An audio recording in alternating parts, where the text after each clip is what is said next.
আদর্শ ইসলামী। আলহামদুলিল্লাহ, যারা আল্লাহ রাব্বুল আমিনের যে গভীর কৃতজ্ঞতা এবং শুকরিয়া প্রকাশ করা যায়, দুনিয়ার আর কোন শব্দ দিয়ে সেইটা প্রকাশ করা যায় না। আল্লাহু আকবার। আপনার সামনে যে একটা মোটরসাইকেল চলে গেছে, মোটরসাইকেলটা দেখার পরে বেচারির খুব ভালো লাগছে, দামি মোটরসাইকেল ইয়ামাহা কোম্পানির। দেখার পরে বলছে বাবা বাবা চমৎকার একটা মোটরসাইকেল সামনে দিয়ে চলে গেল। মোটরসাইকেলটা দেখে সে খুশি হয়েছে, মোটরসাইকেলটা দেখে তার আনন্দ হয়েছে, মোটরসাইকেলটা দেখে ভাল লাগছে, কিন্তু মোটরসাইকেলের সাথে কোনো কৃতজ্ঞতাও নাই, মোটরসাইকেলের সাথে কোনো শুকরিয়াও নাই। কিন্তু যেই ছেলেটা মোটরসাইকেল দেখে খুশি হয়েছিল, সন্ধ্যার সময় বাপ আসতে বাড়িতে, আসার পরে দেখে কিরে আমার বাড়ির ভিতর থেকে আমি ছিলাম না, কিরিং কিরিং একটু শব্দ বাজে, এই শব্দ কিসের? আমাদের বাড়িতে এরকম শব্দ তো হওয়ার কথা নয়। ছোট্ট ছেলে 5-6 পরে দৌড়ায় বাড়ির ভিতর ঢুকছে, ঢুকার পরে দূরের থেকে দেখে বাপ একটা চাইনা ফোনের সাইকেল, ছেলে যেন স্কুলে যেতে পারে কিনে নিয়ে এসে বেলটা বাজায়, দৌড়ায় যে লাফ দিয়ে উঠে বাপরে আগে জড়াই ধরছে, এরপরে সাইকেল বুকের মধ্যে জড়াই ধরে রাখছে। মোটর সাইকেল অনেক দামি, অনেক কিছু দেখার পরে ভালো লাগছিল, কিন্তু এই সাইকেলের কিরিং কিরিং শব্দ আর বাপ যখন এনে দিল, বান্দা তখন বুঝছে এইটার কৃতজ্ঞতা আর এইটার ভালোবাসাটা ওইটার থেকে আলাদা, ঠিক না? ছোট্ট একটু বোন আছে, আর বোনও দেখছে বাপ তো না জানাই ছেলেকে সারপ্রাইজ দেওয়ার জন্য সাইকেল নিয়ে চলে আসছে। বোনটা আসার পরে সাথে সাথে মাটি নিয়ে খেলতেছিল, ছোট্ট ছোট্ট বেলনা বানাইছে, ছোট্ট হাড়ি বানাইছে। বিকালবেলা ছোট্ট মেয়ে ভাইয়ের সাইকেল আসছে, দৌড়াই আসছে দেখার জন্য, ভাই তোর সাইকেল। দৌড়াই আসে সাইকেলের মাঠঘাটের মধ্যে হাত দিছে, যেই না সাথে সাথে ভাই এক ধাক্কা দিয়ে বলছে সরলি এই জায়গা থেকে, বদমাইশ কোথাকার, কাদা লাগানো সাইকেল, তোর হাত দিয়ে আমার সাইকেলের মাঠঘাট ধরিস, নিজের জামা দিয়ে মাঠঘাট মুছে। এর নাম হচ্ছে কৃতজ্ঞতা, এর নাম হচ্ছে ভালোবাসা, এর মধ্যে সবটুকু সমন্বয় করা আছে। আপনাদেরকে বোঝানোর জন্য বলছি, আল্লাহ রাব্বুল আলামিন সূরা ফাতিহার প্রথম আয়াতের মধ্যে এটা দিলেন বান্দার জন্য সবার আগে কৃতজ্ঞতা বোধ যেন বান্দার জাগ্রত হয়। আল্লাহ বললেন আলহামদুলিল্লাহি রাব্বিল আলামিন।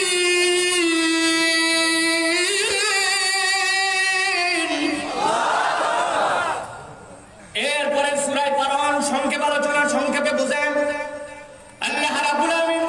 এরপরে যখন সূরা বাকারা অবতীর্ণ করতে শুরু করলেন, রব্বুল আমিন সূরা বাকারা শুরু করলেন অভিনব ভাবে।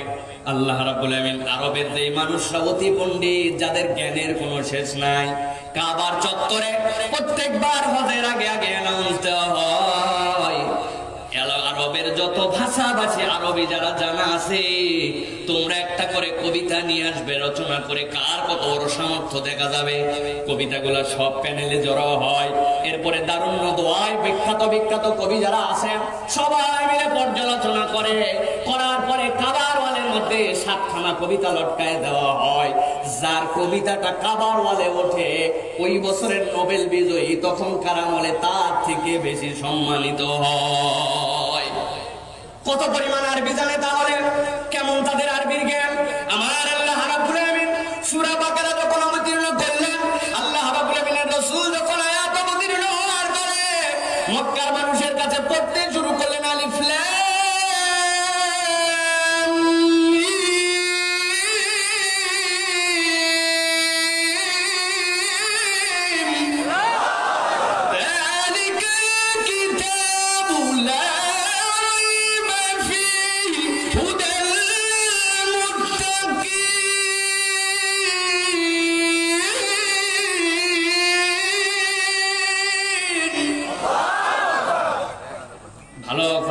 গভীর খেয়ালে বোঝেন।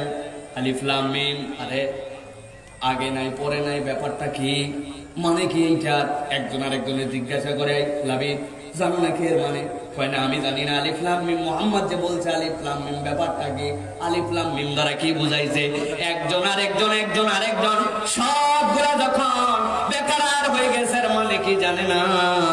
পৃথিবীর যত তাফসীরের গ্রন্থ আছে, মুফাসসিররাও একই ভাষা ব্যবহার করেছেন। আলিফ লাম মিম মানে কি জানো নাকি?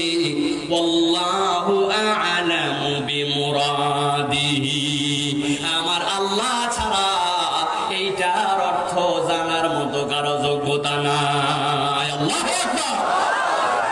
কেন আয়াতে কারিমা আসলে এটা অনেক ব্যাখ্যা আছে, আমি আমার ভাষায় আপনাদের কাছে বলি। আল্লাহ রাব্বুল আলামিন বুঝাতে চান দুনিয়ার মানুষ সূরাতুল ফাতিহার পরে কোরআনে যখন তুই প্রবেশ করলি, কোরআনের মধ্যে যখন তুই ঢুকে গেলি, আমি আল্লাহ প্রথমেই তোকে বললাম আলিফ লাম মিম, মানে জানিস নাকি? বলে না আল্লাহ জানি না। আল্লাহ বলছেন বান্দা তোরে অক্ষম বানায় দেওয়া হলো, তোর যোগ্যতাহীন করে দেওয়া হলো।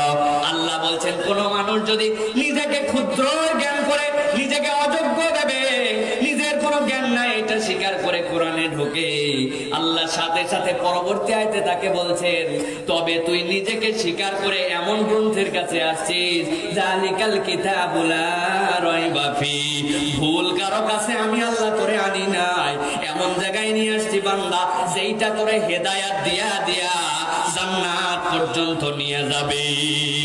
সুবহানাল্লাহ। প্রিয় মুসলমান, তাহলে দুইটা সূরা শুরু আমরা বুঝলাম। আল্লাহ রাব্বুল আলামিন ধারাবাহিকভাবে অনেক সূরা নিয়ে আসছেন, আলোচনা সংক্ষেপ ভালো করে বোঝেন। কিন্তু আল্লাহ রাব্বুল আলামিন সূরা নূরে শুরুতে আল্লাহ রাব্বুল আলামিন এমন একটা কথা দিয়ে আল্লাহ রাব্বুল আলামিন গুরুত্ব বুঝায়া উম্মতের কাছে আয়াতে কারিমা নাযিল করলেন।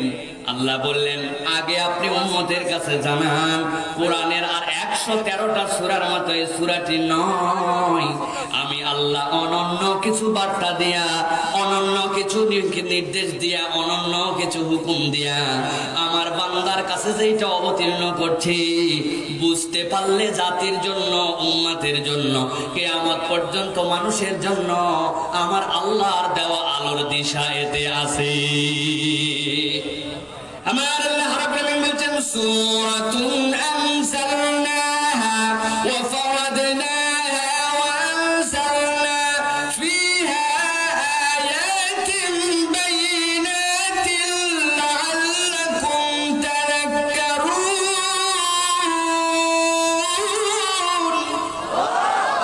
আবার আল্লাহ বলেন রাসূল আপনি জানাই দেন সূরাতুন আনজালনাহা, আপনার কাছে এমন একটি সূরা হচ্ছে আপনার জন্য নির্দেশনা দেওয়া হচ্ছে, বিধিবিধান গুলাকে আবশ্যক করা হচ্ছে।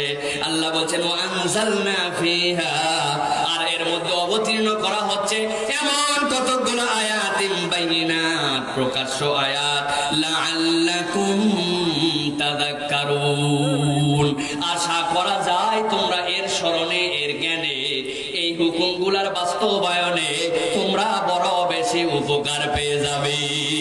সুবহানাল্লাহ। তাহলে এই সূরার আয়াতের মধ্যে যে বিধান আসছে, এই বিধানগুলো আল্লাহর পক্ষ থেকে নূর। কি জোরে বলেন? কি নূর? নূর মানে হচ্ছে আলো। দুনিয়ার বুকে আমরা দেখতে পাই, দুনিয়ায় আমাদের চলার ক্ষেত্রে আলো লাগে, বলার ক্ষেত্রে আলো লাগে, সব জায়গায় আলো লাগে। কিন্তু দুনিয়ার মানুষ অবাক হয়ে অপেক্ষা করে যেই সময়টুকু মানুষ দুনিয়ার থেকে তার রূহগুলাকে বিসর্জন হয়ে যায়, রূহগুলা যখন তার ধর থেকে আলাদা হয়ে যায়, এরপরে যখন কবরস্থ ওই মানুষকে করা হয়, ওই মানুষের জীবনের দ্বিতীয় একটা অধ্যায় শুরু হয়, যেই জীবনটার শুরু হয় অন্ধকার আর অন্ধকার দিয়া। ঠিক না? কিছু বোকা মানুষ আছে ভিন্ন রকম, নাকি চালাক মানুষ তারা জানি না আমরা। দেখবেন কতগুলা কবর উঁচু করে নাকি, করার পরে উপর দিয়ে গালিচা দেয়, তার উপর দিয়ে আগরবাতি দেয়, তার উপর দিয়ে লাইট দেয়। আরে বেটা বেকু, তুই যদি সত্যি সত্যি তোর পীর সাহেবরে, মুর্শিদ সাহেবরে মহব্বত করিস, তাইলে উপরে আলো দিয়া কি ভিতরে তো তুই 100-200 ওয়াটের বাতি দিবি? ঠিক না?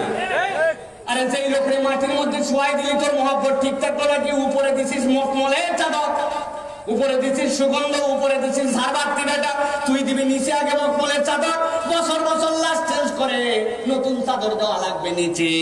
বোকাগুলা নিচে না দিয়া উপরে দিয়া নিজেদের উদ্দেশ্য সাধন করে। আমার আল্লাহ রাব্বুল আলামিন বলছেন এরকম বোকা হলে চলবে না, ইমানদারদের জন্য আলো লাগবে। ইমানদারদের আলো আল্লাহ রাব্বুল আলামিন এই সূরার বিধিবিধানের মধ্যে দিয়েছেন। অন্য সূরা সূরা হাদিদের মধ্যে আল্লাহ রাব্বুল আলামিন এই আয়াতে কারিমাকে সামনে রাখলে বোঝা যায় আল্লাহর বান্দাদেরকে আল্লাহ রাব্বুল আলামিন নূর দিতে চান, আর আল্লাহ রাব্বুল আলামিন যে আলো দিতে চান, ওই আলোর জন্য রব্বুল আলামিন বান্দাদের কাছে দুইটা শর্ত আরোপ করেছেন। কয়টা শর্ত? জোরে বলেন কয়টা? হাত রেডি করেন নিচে এরকম করে, আমি জিজ্ঞাসা করব কয়টা, আপনারা হাত বের করে বলবেন দুইটা। রেডি সবাই? কয়টা? হয় নাই, সবাই হাত বের করেন, আবার নামান। কয়টা? আল্লাহ রাব্বুল আলামিন কি বলছেন খেয়াল করেন। আলো লাগবে আমাদের জন্য, সূরা নূরের ভিতরে ঢুকবো, আল্লাহ বলছেন ওই এর মধ্যে এমন কতগুলো বিধান দিছি স্পষ্ট, কোনো বক্রতা নাই, সব মানুষ বুঝে ফেলবে, কিন্তু বিবেক কাদের গুলা কাজ করবে আর বিবেক কাদের গুলা কাজ করবে না, ওই বিবেকে আল্লাহ রাব্বুল আলামিনের দেওয়া আলো লাগবে। যদি বান্দাদের ওই আলো থাকে তাইলে দেখতে পাবে, নচেত আলো আছে বুঝবে কিন্তু এই আলোতে কাজ হবে না, ঠিক কি না? অনেক অন্ধ আছে, যে ব্যক্তিটা দৃষ্টি প্রতিবন্ধী, ওর সামনে আপনি যত ওয়াটের বাল্ব দেন, যত হাজারের লাইট দেন, আপনি কৃত্রিম আলো দেন আর সূর্যের আলো দেন আর চাঁদের আলো দেন, বলেন তো ভাই ওর কাছে কি দিন রাতের কোনো পার্থক্য আছে নাকি? আমার আল্লাহ রাব্বুল আলামিন বলছেন দুনিয়ার বাহ্য চোখে, দুনিয়ার মানুষ তুমি দেখতে পাও, এই আলোয় তুমি দেখতে পাচ্ছ, কিন্তু এবার এটা একমাত্র আলো নয়। আল্লাহ বলছেন বাসীরা, বান্দাদের জন্য আরেকটা অন্তরের প্রদীপ আমি রব্বুল আলামিন রেখেছি।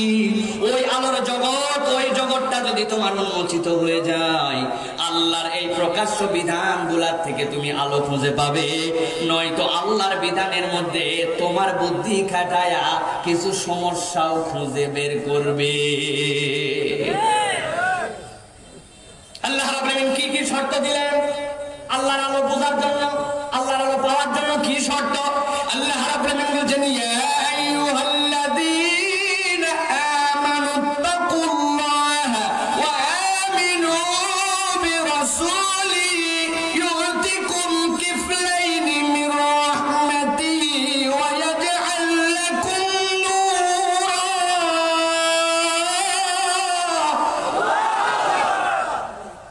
আমার আল্লাহ রাব্বুল আলামিন বলছেন, ভালো করে বোঝেন, আল্লাহ বলছেন ইয়া আইয়ুহাল্লাযীনা আমানু, ওই ঈমানদারেরা, আমানুত্তাকুল্লাহ, তোমরা যারা ঈমান এনেছো, আমি আল্লাহ বললাম আলো পাওয়ার প্রথম শর্ত হচ্ছে ইত্তাকুল্লাহ, কোন রকম অবকাশ ছাড়া, কোন রকম হিসাব কিতাব ছাড়া, কোন কন্ডিশন ছাড়া আল্লাহ রাব্বুল আলামিনকে ভয় করো।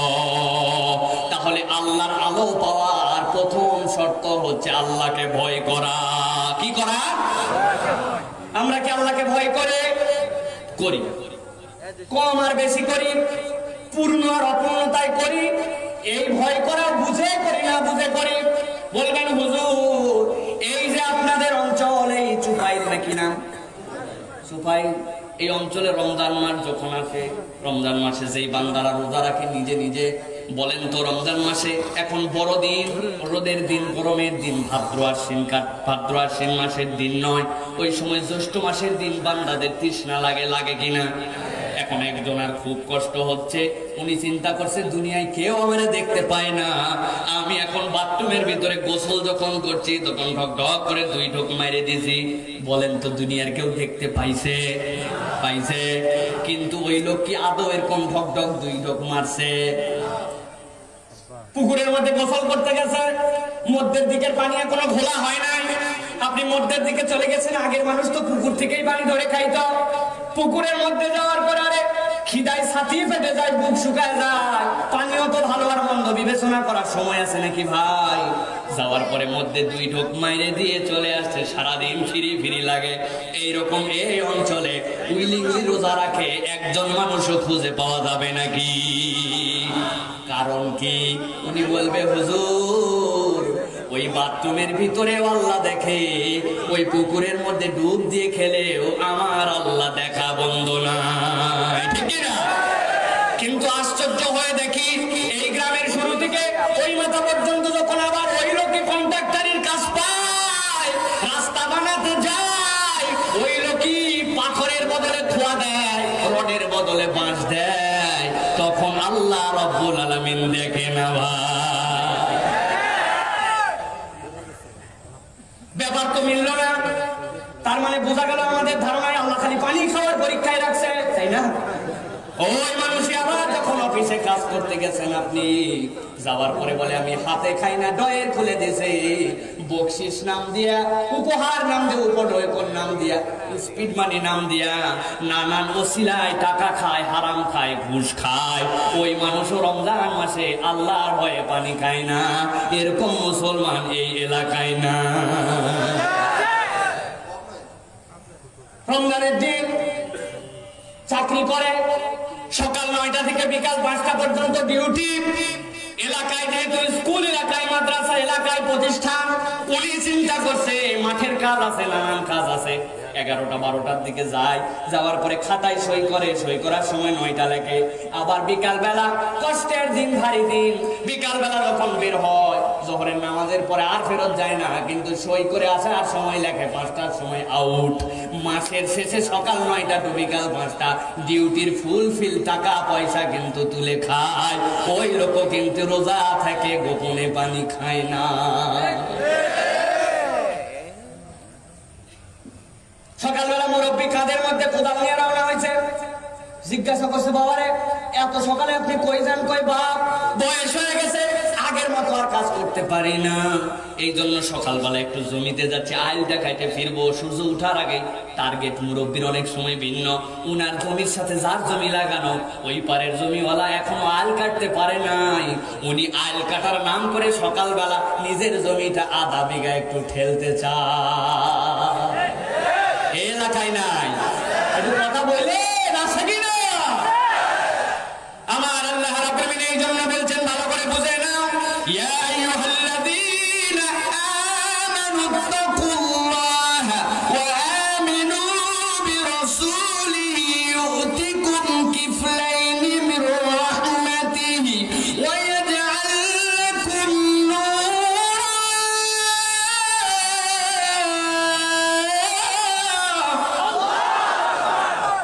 আমার আল্লাহ রাব্বুল আলামিন বলছেন, ভূগোল বুঝায় আল্লাহরে, আল্লাহ রাব্বুল আলামিনের বোকা বুঝ দিয়া দুনিয়ার বুকে আলো হাসিল করার চেষ্টা করো না। ওই আলো তোমার বাড়ির 100 পাওয়ার দিয়ে চোখ দেখতে পারবা, কিন্তু ওই আলো যদি তোমার অন্তরে যদি উদ্ভব না হয়, ওই আলো দিয়া নিজের অন্ধকার আমলনামা কিন্তু ওই দিন পড়তে পারবা না। আল্লাহ বলছেন, এই জন্য নূর দিলাম, সূরা দিলাম, যে সূরায় প্রকাশ্য বিধান দিলাম, কিন্তু আগে বোঝো যে তুমি রব্বুল আলামিনের দেওয়া আলো দিয়ে ওই বিধানকে অন্তরে ধারণ করতে পারবে কিনা। আল্লাহ বলছেন, ওই আলো উৎপাদনের জন্য 2টা শর্ত। 1 নম্বর আল্লাহকে ভয় করো, আর 2 নম্বর আল্লাহ বলছেন, ওয়া আমিনু বিরাসূলি, আমার রাসূল যা যা নিয়ে আসছেন সবগুলার প্রতি ঈমান আনয়ন করো। আল্লাহর ভয় তাও কিছু বুঝি, কিন্তু রাসূলুল্লাহ সাল্লাল্লাহু আলাইহি ওয়াসাল্লামের ইতাআত সম্পর্কে কোনো ধারণাই নাই। ওয়া আমিনু বিরাসূলিহি, এইটার মানে কি ভালো করে একটু বুঝেন প্রিয় মুসলমান। আমরা অনেকেই এখন আল্লাহ রাসূলের ইতাআত মানে মনে করছি কেবল মুখের মধ্যে দাড়ি রাখা, মাথার মধ্যে টুপি দেওয়া, আর গায়ে জুব্বা ধরা, এইটুকুই বোধহয় আল্লাহ রাসূলের ইতাআত। না না না না, ভালো করে বুঝে নেন।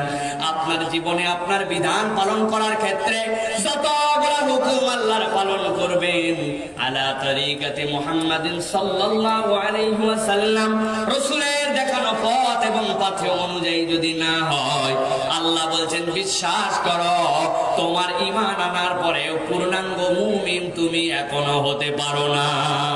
ঠিক কি না? আল্লাহ রাসূল সাল্লাল্লাহু আলাইহি ওয়াসাল্লামের জীবন আপনার জীবনে নাই, আপনি মিলাই নিতে পারেন নাই। আপনি এর মধ্যে একটুখানি যদি বুদ্ধি দেওয়া হয়, এর মধ্যে যদি অন্যরা যুক্তি দেয়, সেই যুক্তি আপনি বিরোধিতা করেন। আবার আপনি এমন মানুষ বনে যান যে অবস্থার পরিপ্রেক্ষিতে আপনি নিজেই সেই নির্দেশ আবার পালন করেন না, ভিন্ন বিধান করেন। কথাটা এলোমেলো লাগতেছে, কিন্তু একটু বুঝাই, ভালো করে শোনেন। কোরআনুল কারীমের মধ্যে একটা নির্দেশনা আছে, ইযা নুদিয়া লিস-সালাতি মিন ইয়াউমিল জুমআতি ফাসাউ ইলা যিকরিল্লাহ।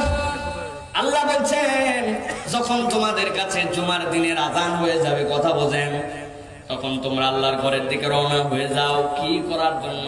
ফাসাউ ইলা সালাহ, না না না, ফাসাউ ইলা যিকরিল্লাহ। যাও আল্লাহর ঘরে, কি জন্য যাবে? আল্লাহর জিকির করার জন্য যাও। আপনাদের কাছে জিজ্ঞাসা করি ভাই, জুমার নামাজ জীবনেও পড়েন নাই? কে কে হাত তুলেন তো। একবারও জুমা পড়েন নাই? নাই, সবাই পড়ছেন, ঠিক না ভাই? এবার আপনাদের কাছে বলি, বলেন তো জুমার নামাজ কয় রাকাত? কয় রাকাত? প্রতি রাকাতে কয়টা রুকু? প্রতি রাকাতে কয়টা সিজদা?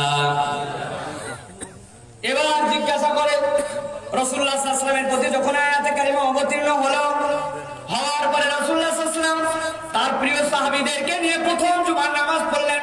মসজিদে কুবার পল্লীতে আল্লাহ নবী ছিলেন 7 দিন।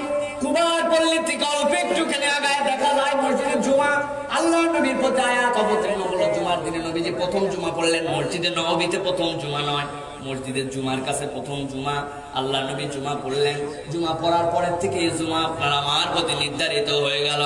এবার আপনাদের কাছে বলি ভাই, রাসূলুল্লাহ সাল্লাল্লাহু আলাইহি ওয়াসাল্লামের সাহাবীদের যে মানুষ ছিলেন, যে ধরনের মানুষ ছিলেন, তাদের আমল বেশি নাকি আমাদের আমল বেশি? আমাদের আমল বেশি না সাহাবীদের? কথা বলতে হবে। আমাদের গুনাহ বেশি নাকি তাদের গুনাহ? দুনিয়ার বুকে চোখ, কান, হাত, নাক, মুখ, ওয়াসওয়াসা, অন্তর, যা কিছু এইগুলা সবগুলোর অপরাধ তাদের বেশি না আমাদের বেশি? তাদের সাথে আমাদের তুলনাই হবে না।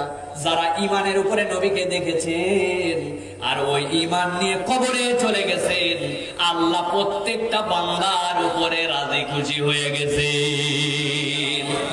যেই সাহাবী নবীকে এক মুহূর্তের জন্য ঈমানের উপরে দেখেছেন, এক ওয়াক্ত নামাজ পড়েন নাই, যুদ্ধে যাওয়ার পরে শহীদ হয়ে গেছেন, ওই মানুষটাও ঈমানের উপরে মৃত্যু আল্লাহর নবীর সাথে তার জীবনের 3 ঘন্টা 3.5 ঘন্টা, ওই ব্যক্তির যে মর্যাদা দুনিয়াতে কিয়ামত পর্যন্ত যত বড় আপনি আল্লাহর ওলি বলেন না কেন, ওই সাহাবীর জুতার সমান মর্যাদাও তার হবে না।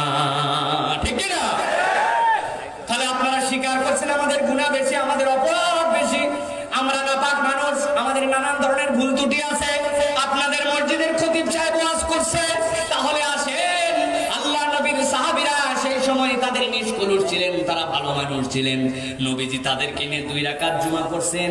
আর সাইয়্যিদুল আইয়াম জুমা এখন আমরা পাই, আমরা ঠিকঠাক মতো নামাজ পড়তে পারি না। আজকের জুমা থেকে আমরা মেহেরবানি করে আল্লাহর কাছে বেশি বেশি রাজি খুশি হওয়ার জন্য, আল্লাহ যেহেতু সিজদায় বেশি খুশি হয়, আল্লাহ যেহেতু নামাজে বান্দারে সবচেয়ে বেশি সাড়া দেয়, আজকে আমরা এত হাজার মানুষ যুক্ত হয়েছে জুমার মসজিদে।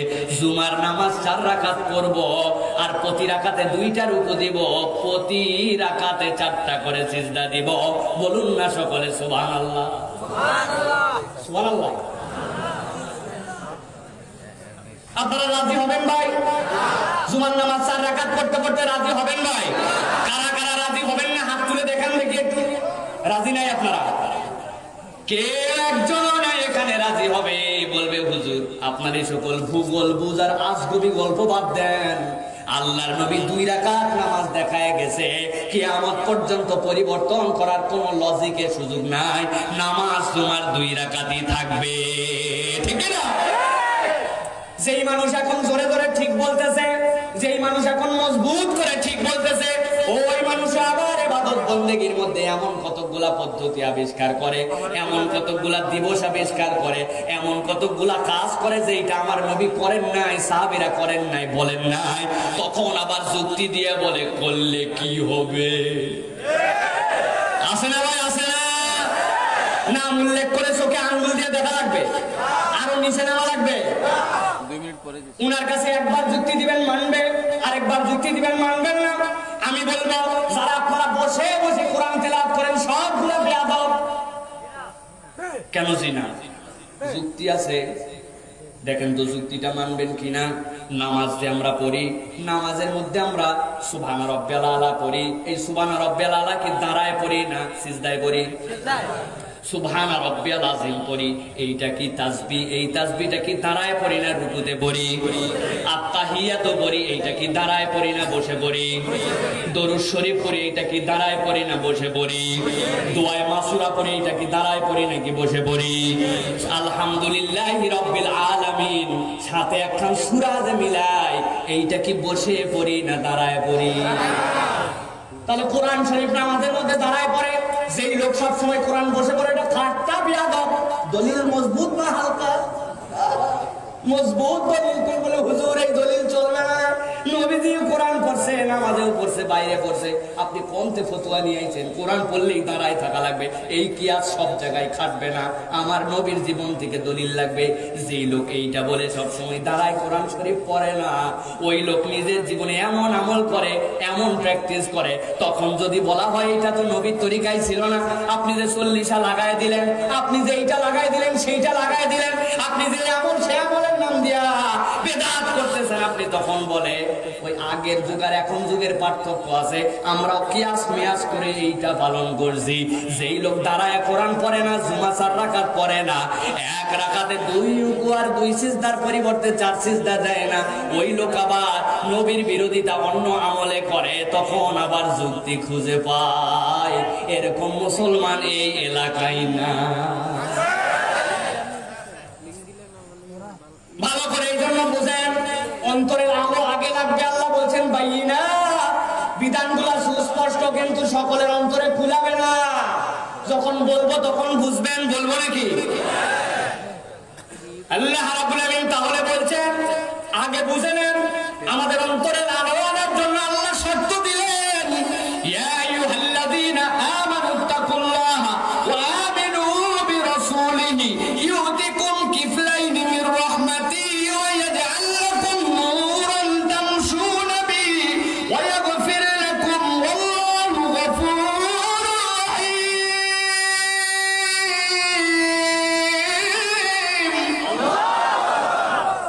আমার আল্লাহ রাব্বুল আলামিন বলছেন, বান্দা আগে নিজে চার্জ হয়ে নে, তোর মোবাইল, তোর চার্জার, ওই চার্জারের পয়েন্ট ঠিক আছে কিনা আগে বোঝ। মোবাইল কিনছেন আইফোন 13 ম্যাক্স প্রো, 1.5 লক্ষ টাকা দাম, চার্জ ফুরায় গেছে, বাজারে যায় বলছেন ভাই আমার মোবাইলের চার্জ শেষ, ভাবির কাছে একটু ফোন করবো, কি কি নিতে বলছিল ভুলে গেছে, একটু চার্জার দে। উনি একটা চার্জার সিকন পিনের বাইর করে দিয়েছে, হবে তো? কেন? ওটাও তো চার্জার, আপনি বলতেছেন চার্জার হবে না। বলবেন না এইটার সাথে এইটা সেট খায় না, এইটার সাথে এইটার কোনো মিল নাই। আবার আপনারা যে চার্জার দিছে ওইটা সেম চার্জার, ওইটার মধ্যে ঢুকে, কিন্তু পিছন দিকে দেখা যাচ্ছে এরকম 3 মাথা, কিন্তু আপনি যেখানে ঢুকাবেন ওই 2 ফুটা ঢুকবে তো? ঢুকবে না মানে কি জোর করে ঢুকাবো, সেঙ্গা করে ঢুকাই দিব, তাই না? জি না, আপনার জন্য কনভার্টার লাগতে পারে, অথবা 3 পিনের সকেট লাগতে পারে। আপনার কারেন্ট আছে কিন্তু আপনার কাছে চার্জার নাই, চার্জ হয় না। আবার চার্জার আছে, কারেন্ট আছে, 3 পিন মিলে না, চার্জ হয় না। আপনার চার্জারও আছে, কারেন্ট আছে, পিনও আছে, কিন্তু এটার গোড়ার সাথে না মিললে চার্জ হয় না। আপনাকে বুঝতে হবে, আমার জীবনে যদি আমি আলো পেতে চাই, আমার জীবনে আল্লাহর বিধানকে যদি অন্তরে ধারণ করে নিতে চাই, আগে নিজেকে প্রস্তুত করতে হবে। আল্লাহ বলছেন ঈমান আনো, আল্লাহকে ভয় করো। আমার রাসূল যা যা বিধান দিয়েছেন সবগুলোর উপরে আমার কোনো মন্তব্য নাই, আমার কোনো বক্তব্য নাই। বান্দা যেই না স্বীকার করে নেবে, আল্লাহ বলছেন, আমি রব্বুল আলামিন বলছি, ইউতিকুম কিফলাইনি মির রাহমাতিহি, আমি আল্লাহ তাকে আমার রহমতের কোলের মধ্যে তুলে নিব। ওয়া ইয়াজআল লাকুম নূরা, আমি আমার বান্দাকে এরপরে কোরআন বোঝা, জান্নাতে যাওয়া, দুনিয়ায় সফল হওয়ার মতো আলো দান করে দিব। আর একটু আসতে বলেন সুবহানাল্লাহ। আমার আল্লাহ রাব্বুল আলামিন বলছেন, কেবলমাত্র আলো দিয়ে ছেড়ে দিব না, তামশুনা বিহি, আমার বান্দা ওই আলো পাওয়ার পরে ভুল করবে। অন্ধকার হয়ে গেছে, চার্জার আছে, সব আছে, কিন্তু ঢুকাইতে চায়, ঢুকে না। একটুখানি আলো লাগে, একটু অন্য আলো দিয়ে ওই চার্জ দেওয়ার জন্য জায়গা লাগে। আল্লাহ বলছেন বান্দা আল্লাহকে ভয় করে, রসুলের বিধিবিধান মানে, কিন্তু শয়তানের খপ্পরে পড়ে তারপরেও এলোমেলো হয় তার জীবন। আমি আল্লাহ বললাম, ওই এলোমেলো জীবন থেকে বান্দাকে জান্নাতের সঠিক ট্র্যাকে থাকার জন্য আমি কেবল আলোই দিব না, তামশুনা বিহি, আমার বান্দা ওইটা নিয়ে পরিভ্রমণ করবে, চলতে শুরু করবে। আল্লাহ বলছেন ওয়ায়াগফির লাকুম, আর আমার বান্দা যখন বেসিক ঠিক করে তার গন্তব্যের দিকে যেতে থাকবে, আমি আল্লাহ আমার বান্দাকে সর্বদা ভুল করবে আর মাফ করব, ভুল করবে আর মাফ করব। এই জন্য আমি আল্লাহ আমার নাম গফুরের সাথে গফফার করেছি। সুবহানাল্লাহ। গফফার, যারা আরবি গ্রামার বুঝেন তারা বুঝবেন, ফাআলুনের ওজনে। গফুর বলে আল্লাহ ক্ষমাশীল শেষ, কিন্তু গফফার মানে কি? গফফার এই বাবের খাসিয়াত হচ্ছে বারবার বারবার ঘুরে ফিরে আসবে। আল্লাহ রাব্বুল আলামিনের রাসূল বলছেন, আল্লাহ নিজের গফফার পরিচয় দিয়েছেন এই জন্য বান্দা দুনিয়াতে যত লক্ষ মিলিয়ন বার ভুল করুক না কেন, আমার আল্লাহ ততবারই তার উপরে ক্ষমা করার যোগ্যতা রাখেন। এই জন্যই আমার আল্লাহ হচ্ছেন গফফার। আল্লাহ বলছেন আল্লাহু গফুরুর রহিম, তোর রব হচ্ছে অসীম অসীম ক্ষমাকারী, বড় বেশি দয়াময়। সুবহানাল্লাহ। তাহলে প্রিয় ভাইরা, এই যে সূরা নূর আমরা যেটা আলোচনা করছি বা যে আলোচনায় আমরা অল্প একটু সময় করবো আর একটু, সেটা হচ্ছে যে ওই সূরা বোঝার আগে, ওই বিধান বোঝার আগে, ওই বিধানগুলো যেন আমাদের অন্তরে প্রভাব পড়ে, আমাদের সমাজে যেন কায়েম হয়, আমরা যেন ওই বিধানগুলো নিজেদেরকে ধারণ করতে পারি, এর জন্য আল্লাহর দেওয়া একটা স্পেশাল আলো লাগবে। ওই আলো পাওয়ার শর্ত তাহলে এই আয়াতে কারিমার আলোকে, সূরা হাদীদের 28 নম্বর আয়াতের আলোকে কয়টা? ভুলে গেছেন? ঘুমায় গেছেন? কয়টা? দুইটা। এক নম্বর হচ্ছে আল্লাহকে ভয় করতে হবে, আর সর্বদা সর্বদা রাসূলের ইতাআতের মধ্যে নিজের জীবনকে নিয়ে আসতে হবে। রাসূলের যেখানে কথা, এর উপর আমার কোনো বক্তব্য নাই। বাস শেষ, শেষ। আমি আর কিচ্ছু বুঝি না। নবীজি বলছেন পায়ের কাপড় উপরে উঠা। আমি কেন অহংকার করি না, করবো কি করবো না, বড় হলে করবো, কিছুটা বুঝে করে গেছে, কোমর চিকন, পান মালা চিকন, না কিচ্ছু জানি না। আমার নবী বলছেন কোন শেষ, কাহিনী শেষ, ঠিক কিনা? সামি'না ওয়া আতা'না গুফরানাকা রাব্বানা। আল্লাহ বলছেন এই তো হচ্ছে উম্মত মুহাম্মাদের বৈশিষ্ট্য। আগের উম্মত ছিল তেরা তেরা, নবীদের প্রশ্ন করে করে জ্বালায় জ্বালায় জীবন ঝালা করে দিয়েছে। আর আমার উম্মত, আল্লাহ রাসূল বলছেন কিচ্ছু ডান বাম জিজ্ঞাসা করেন, নবী বলছেন মাইনে নিছে। সুবহানাল্লাহ। এবার তাহলে চলেন আল্লাহ কোন বিধানের জন্য এতগুলা কথা বললেন। রব্বুল আলামিন বলছেন সূরাতুন আনসালনাহা ওয়া ফারাদনাহা ওয়া আনসালনা ফিহা আয়াতিন বাইয়িনাতিন লাআল্লাকুম তাযাক্কারুন। এই সূরার মধ্যে এমন কতগুলা বিধিবিধান দিচ্ছি বান্দা, যেই বিধানগুলা স্পষ্ট প্রকাশ্য, যেই বিধানগুলা বড় জরুরি। আল্লাহ এই জন্য আলাদা একটা আয়াত দিয়ে বলছেন বিধানগুলা বুঝে নিলে বান্দা তোদের জন্য মুক্তি আর আলোর ব্যবস্থা হয়ে যাবে। সুবহানাল্লাহ। এবার আমরা 2 নম্বর আয়াত থেকে 7 নম্বর আয়াত চটচট করে 5-7 মিনিটের মধ্যে আমরা একটুখানি বুঝে নিয়ে আবার শেষের দিক থেকে অল্প সময় কথা বলবো। আপনারা বিরক্ত হচ্ছেন না তো ভাই? রাজি আছেন তো আপনারা? তবে বাবারা, আপনাদের কাছে আগেই বলে রাখি, আমি প্রথমে বলতে ভুলে গেছি, এই জায়গায় যারা আছেন, এই যে হাজার হাজার লোক আপনারা আছেন, আপনারা আলহামদুলিল্লাহ, এদের মধ্যে একটা শ্রেণীকে আমি ছুটি দিয়ে দেই, যাদের বয়স আপনাদের 35-এর উপরে, আপনারা যারা মুরব্বী আছেন, আপনাদের জন্য কিন্তু ছুটি দেওয়া থাকলো। ভাই খারাপ লাগুক ভালো লাগুক, মন না টানলে চাষি আমার কাছে আপনি চলে যান, কোনো আপত্তি নেই, আপনারা যেতে পারেন। আপনাদের জন্য আজকের আলোচনা নয়, কিন্তু যাদের বয়স আল্লাহর রহমতে 35 বছরের নিচে, যেইগুলা ইয়াং ম্যান আজকে জন্মগ্রহণ করছে, মাঠে আসছে, আর 35-এর নিচে, এদের ভালো লাগুক খারাপ লাগুক, মন টানুক না টানুক, চাক মন না চাক মন, আমি যতক্ষণ তোমরা ততক্ষণ। রাজি আছো? তাদের বয়স 35 হয় নাই, দেখে হাত তুলো দেখি। আন্ডার 35, 1, 2, 10, 11, 12, 13, 14, 15 এইগুলো আছে। 35-এর নিচে যারা হাত তোলেন, ওই দেখেন এক চাচা হাত তুলছে, দাড়ি পাইকে সে, উনি আমাদের বলে আরে মামা। আপনি না, আপনারা না, 35-এর উপরে যারা, নিচে যারা হাত তোলেন, টান করে তুলছেন আপনারা। এবার আমি একটা তাকবীর দিব, আপনারা শুধু তাকবীর দিবেন, মুরব্বীরা খালি চুপচাপ শুনবে, পারবেন না ইনশাআল্লাহ? মুরব্বীদের ওয়াজও নাই, আওয়াজও নাই, যুবকরা একটা তাকবীর দেন, লিল্লাহি তাকবীর। আলহামদুলিল্লাহ, হাত নামান। এবার মুরব্বীরা যাদের ওয়াজ নাই, আপনারা একটু তাকবীর দিবেন বাবারা, পারবেন আপনারা? কষ্ট হবে না তো? দেখি আপনারা পারেন কিনা, আপনাদের গলা বসে গেছে কিনা দেখি, একটা হিম্মত করে। যুবকেরা চুপচাপ থাকো, এখন আমাদের মুরব্বীরা একটা তাকবীর দিবে, লিল্লাহি তাকবীর।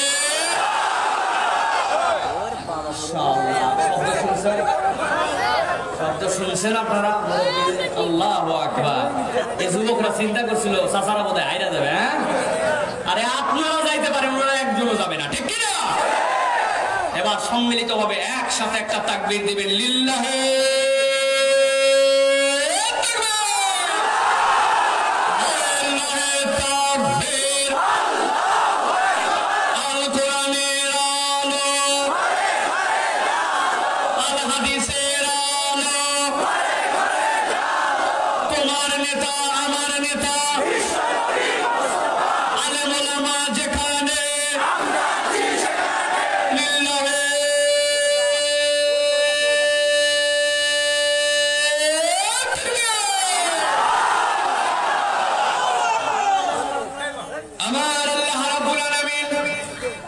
দ্বিতীয় আয়াতে কারিমার মধ্যে এবার যেই বান্দাদের অন্তরের মধ্যে আলো ঢুকে গেছে, আমার রব্বুল আমিন এবার তাদের জন্য বিধান প্রকাশ করতে শুরু করেছেন। খেয়াল করেন আমার আল্লাহ রাব্বুল আমিন কি বলছেন।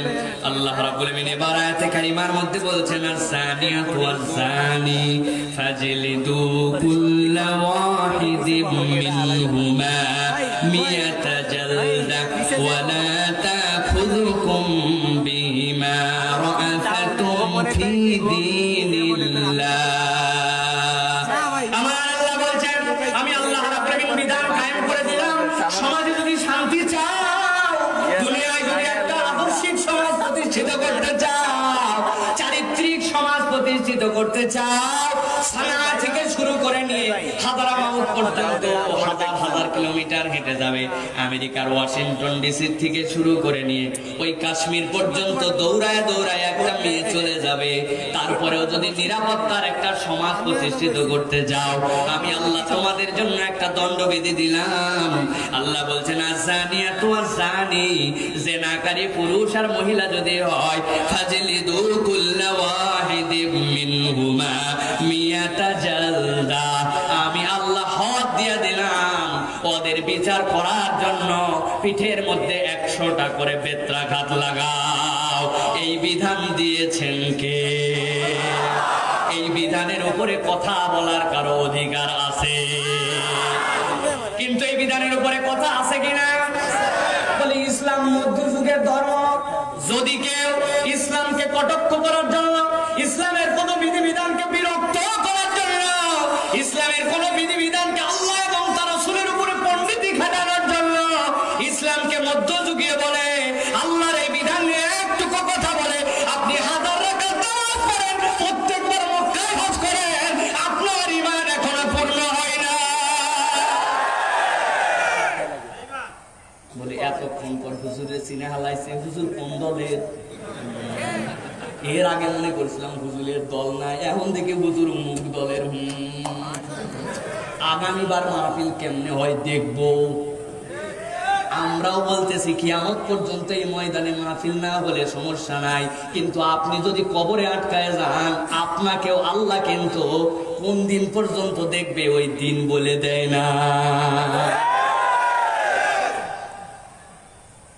আমার আল্লাহ রাব্বুল আমিন বলছেন, ওয়ালা তাকুযুকুম বিহিমা রাফাতুম ফি দীনিল্লাহি ইন কুনতুম তু'মিনুনা বিল্লাহি ওয়াল ইয়াউমিল